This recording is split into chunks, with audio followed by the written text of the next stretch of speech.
Good afternoon, my name is Deniell Veshi, and this is my Go See It project on Owens Supply Company. Now, Owens Supply Company has been in business for 15 years and is the lead rebar manufacturer and concrete supplier in Midwest area. In front of Owens Supply warehouse, we can find multiple concrete accessories which is used on a day-to-day basis by concrete contractors. Owens Supply stores these items in order to fulfill all its customer needs at the short time notice. Back of its warehouse, we'll find heavy equipment which is used to fabricate rebar, such as this RMS shear machine which is used to cut down rebar to length, RMS bending machine which is used to bend the rebar per order, and lastly an RMS spiral which produces the rebar spiral. Also, if we notice in the back of the warehouse, we'll find a total of 12 forklifts which are used to moving material around inside and outside the warehouse. And lastly, in order for Owens Supply to deliver its material to the customers, it owns a total of 8 trucks, 4 flatbeds, and 4 semi-trucks. And now I got a pleasure to sit with one of the owners of Owens Supply, Paul Owens, who is going to be able to answer some of the questions regarding property, plant, and equipment. So Paul, in accounting classes, we are learning about property, plant, and equipment. Could you explain how this relates to Owens Supply? Well, the equipment and the costs of those assets that are used to run a business are pretty important. All the people in the organization are interested in them to be used for the work that they do.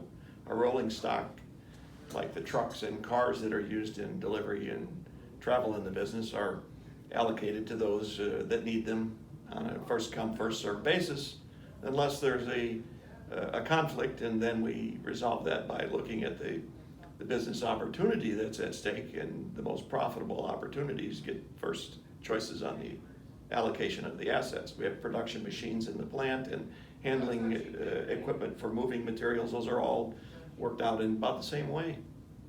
Thank you. And what are some of the most significant equipment costs in order to do this type of business? Well, as I mentioned, the rolling stock, which would be trucks and trailers and handling material, fork trucks and cranes, and production machinery, in our case, fabrication machinery, welders, cutters, benders. And so how do you make sure that you keep the records of maintaining and upkeeping of those equipment? Well, if you're talking about maintenance, that's a responsibility of management to make sure that they're inspected on a regular basis and report back any issues and problems that they might have, so that we can keep them properly maintained and functioning both productively and safely. And in Owens Supply, what type of depreciation method do you use? We're on LIFO, which is last in, first out.